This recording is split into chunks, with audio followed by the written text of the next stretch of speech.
죽기 직전 몇 초 동안 오히려 우리는 삶을 가장 선명하게 마주하게 됩니다. 죽음 이후에는 어떤 일이 일어날까요? 영혼은 정말 존재하며 의식을 유지하고 보고 듣고 느낄 수 있을까요? 왜 수백만 명의 임사 체험자들이 빛이 있는 터널을 보았다고 말할까요? 그들은 마치 요정처럼 가벼운 탈체감 혹은 집처럼 익숙한 장소를 묘사합니다. 오늘 이 영상에서는 세 가지 영적인 퍼즐 조각을 함께 맞춰 보려 합니다. 영혼이 육체를 떠나는 그 순간의 묘사와 죽음 직후에 일어나는 경험들을 다루며 우리가 실제로는 사라지는 것이 아님을 이해하게 될 것입니다. 죽고 난 지 10초 후에는 무슨 일이 벌어질까요? 심장이 멈춘 그 순간에 과연 의식이 존재할 수 있을까요? 많은 회귀 기억 및 임사 체험자들의 묘사에 따르면 죽음의 순간 그들은 자기 몸 옆에 서 있는 자신을 보았다고 합니다. 관찰자처럼 주변 모든 것을 지켜보는 듯한 느낌이죠. 이후에도 계속 이어지는 영상에서는 앤디의 사례, 과학적 설명, 종교적 관점, 실제 체험 묘사와 감정적 투영이 함께 등장합니다. 이제 다음 파트로 넘어가 보겠습니다. 이러한 현상을 기록한 대표적인 사례는 레이먼드 무디, 박색에서 나옵니다. 그는 임사체험, Near Death Experience 이라는 용어를 처음 만든 인물이며 심장 수술 중 심정지 상태에 빠진 여성의 경험을 자세히 기록했습니다. 의료진이 사망을 선언하던 그 순간 그 여성은 자신의 몸에서 빠져나와 수술실 천장 근처에 떠 있었다고 말합니다. 그녀는 모든 사람의 움직임을 정확히 보았고 의료진의 대화까지 생생하게 들었다고 했습니다. 특히 간호사 중 한 명이 조용히 이제 끝난 것 같아요 라고 말하는 장면까지 기억하고 있었죠. 또 다른 유명한 사례는 신경외과 전문의 이분 알렉산더 이벤 알렉산더 박사의 이야기입니다. 그는 뇌수막염으로 인해 의식불명 상태에 빠졌고 당시 그의 대뇌피질은 완전히 활동을 멈췄습니다. 하지만 그는 깨어난 후 그 시간 동안 완전히 다른 차원의 세계를 경험했다고 말했습니다. 그는 눈부신 빛, 말로 표현할 수 없는 평온함, 그리고 조건 없는 사랑으로 가득 찬 공간을 느꼈다고 회고합니다. 놀라운 점은 그가 원래 철저한 유물론자였다는 사실입니다. 영혼이나 사후세계를 전혀 믿지 않았던 그가 이 경험을 통해 완전히 다른 관점을 갖게 되었습니다.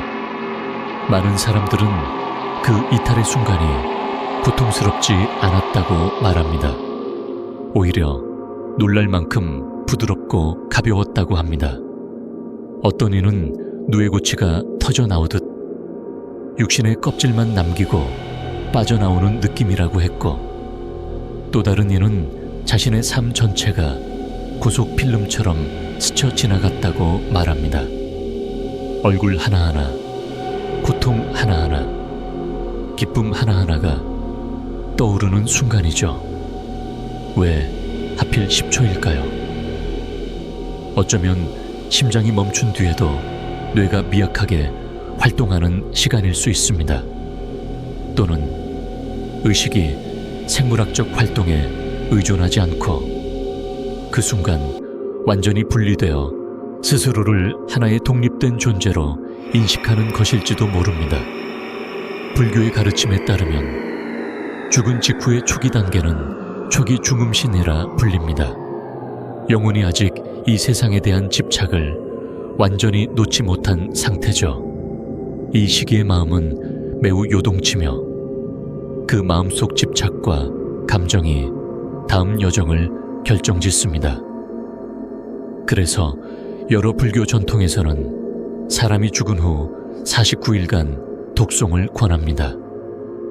영혼이 집착을 놓고 해탈의 길로 나아갈 수 있도록 돕기 위함입니다.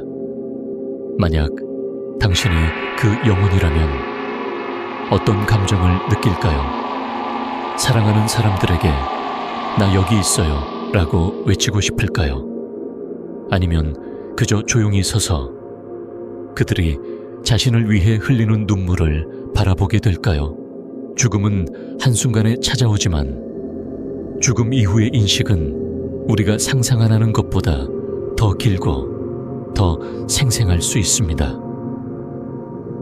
그런데 만약 영혼이 진짜 몸을 떠난다면 왜 여전히 인식할 수 있는 걸까요?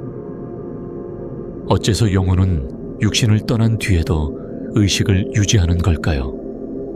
의식은 정말 뇌의 산물일 뿐일까요? 뇌가 멈췄는데도 어떻게 감각, 기억, 자각이 계속되는 걸까요? 현대의학 연구에서도 심장 박동과 뇌파가 멈춘 환자가 주변 환경을 뚜렷하게 인지하고 기억하는 사례들이 다수 보고되었습니다. 네덜란드의 심장 전문의 핌 반 롬멜 박사는 수백 건의 심정지 환자 사례를 추적하던 중 약 20%의 환자가 심장이 멈췄던 동안 있었던 일을 생생히 기억하고 있다는 사실을 밝혔습니다. 그 중에는 EEG, 즉 뇌파 활동이 0인 상태에서도 의료진의 행동, 말, 소리 등을 정확히 묘사한 이들도 있었습니다. 마이클 뉴턴 박사의 영혼의 운명, Destiny of Souls에는 존재나 조나탄라는 남성의 사례가 소개됩니다. 그는 교통사고로 심장이 멈췄고 그 순간 자신의 몸에서 빠져나오는 것을 느꼈습니다. 그리고 빛으로 된 두 존재가 그를 들어올려 그의 삶의 중대한 선택들을 돌아볼 수 있는 중간 공간으로 인도했습니다. 그는 깨어난 후에도 그 경험을 모두 기억했고 그 순간 느꼈던 깊은 평온과 안정을 생생히 묘사했습니다. 놀라운 점은 그가 사고 이전까지는 영혼이나 사후세계를 전혀 믿지 않았다는 것입니다. 또 다른 환자는 자신이 천장 위로 떠올라 의사가 수술용 가위를 바닥에 떨어뜨리는 장면을 봤다고 말했습니다. 이 사건은 나중에 실제로 의사에게 확인되어 사실로 밝혀졌습니다. 이런 묘사는 다양한 국가와 문화권에서 반복되며 의식이 생물학적 몸과는 별개의 것으로 존재할 수 있음을 시사합니다. 비유적으로 말하자면 뇌는 라디오와 같습니다. 라디오는 단지 전파를 수신하여 소리를 내줄 뿐 라디오가 고장나도 전파는 여전히 공간에 존재합니다. 마찬가지로 뇌가 멈춰도 의식은 사라지는 것이 아니라 물리적 매개체 없이도 존재를 지속할 수 있습니다.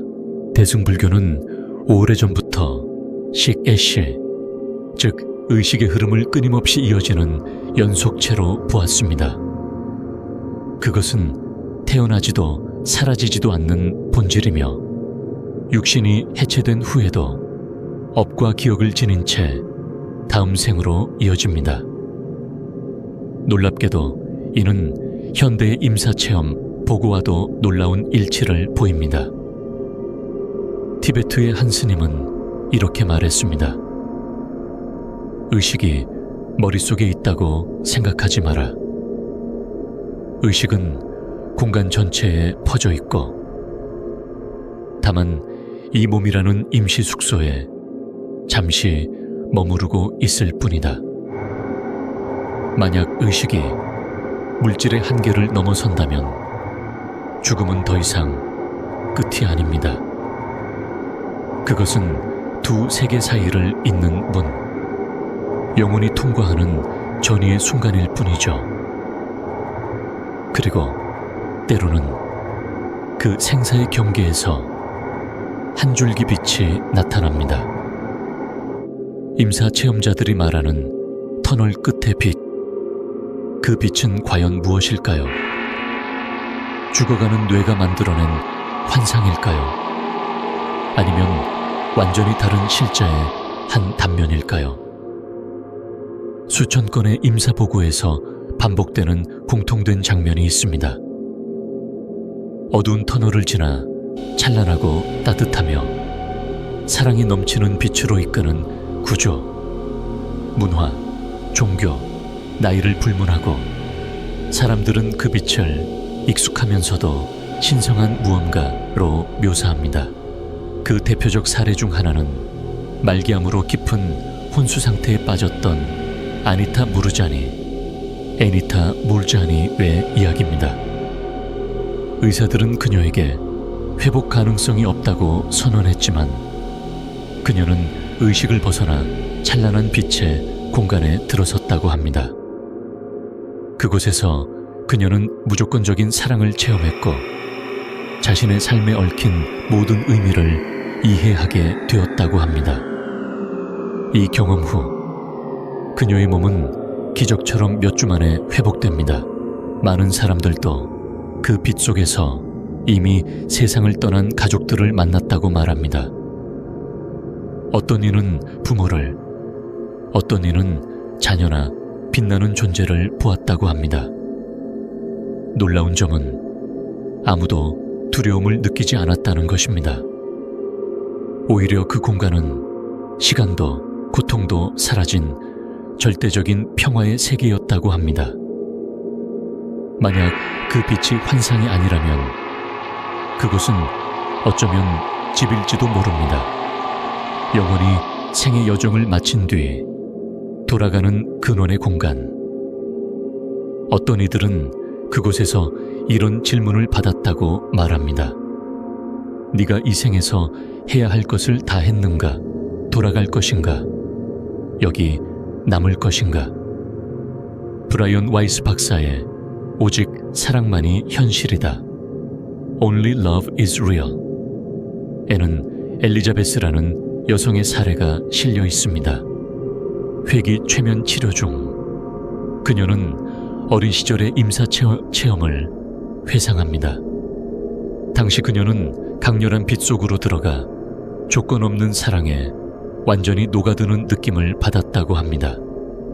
구체적인 모습은 없었지만 거대한 존재의 품 안에 포근히 감싸인 듯한 느낌이었다고 묘사합니다. 그리고 그날 이후 그녀는 죽음에 대한 두려움을 잃었고 심리적으로도 놀라운 회복을 보였습니다. 카발라, 즉 유대 신비주의의 관점에서는 터널 끝의 빛이 오르 아인 소프, 올 인 소프, 즉 무한한 빛과 통한다고 봅니다. 이는 아직 분화되지 않은 신의 현존, 절대적인 하나됨의 상태입니다. 영혼은 죽음을 맞이하면 이 오르 아인 소프와 다시 합의를 하게 되며 그곳엔 더 이상 자아가 아닌 순수한 통합만이 존재합니다. 불교는 이 빛을 정화된 세계의 징후로 보며 그것이 극락세계이거나 고차원의 중음신 상태일 수 있다고 설명합니다. 티베트 사자의 서에서는 이 빛이 마음의 본성, 즉 순수한 자각 그 자체라고 말합니다. 하지만 만약 그 마음에 두려움이나 집착이 남아있다면 영혼은 빛을 등지고 다시 윤회의 흐름으로 들어갑니다. 만약 당신이 그 빛 속으로 걸어 들어가 무조건적인 사랑을 체험하게 된다면 과연 이 고통 많은 삶으로 다시 돌아오고 싶을까요? 아마도 터널 끝의 빛은 목적지가 아니라 우리를 본래의 자리로 초대하는 부름일지도 모릅니다. 죽음은 닫힌 문이 아니라 또 다른 차원으로 열리는 문일 수 있습니다. 영혼은 떠나는 것이 아니라 존재 방식만 바꾸는 것입니다. 혹시 당신이 사랑했던 누군가가 떠났다면 그들은 여전히 곁에 있을지 모릅니다. 다른 모습으로, 다른 감각으로 당신이 느끼기만을 기다리고 있을지도요. 죽음은 우리를 끝내지 않습니다. 단지 존재의 방식이 바뀔 뿐입니다. 이 영상이 당신의 마음에 닿았다면 좋아요와 구독으로 응원해주세요. 이 여정과 메시지를 더 많은 이들에게 전할 수 있도록 그 작은 행동이 큰 힘이 됩니다. 오늘 단 몇 분이라도 조용히 눈을 감고 자신이 가벼운 영혼이 되어 자신의 삶을 바라보는 상상을 해보세요. 무엇이 보이나요? 놓아야 할 것은 무엇이고 간직해야 할 것은 무엇인가요? 그리고 더 깊이 탐험하고 싶다면 다음 이야기에서 우리는 이런 질문을 마주합니다. 전생은 실제인가? 당신이 그냥 넘길 수 없는 징후들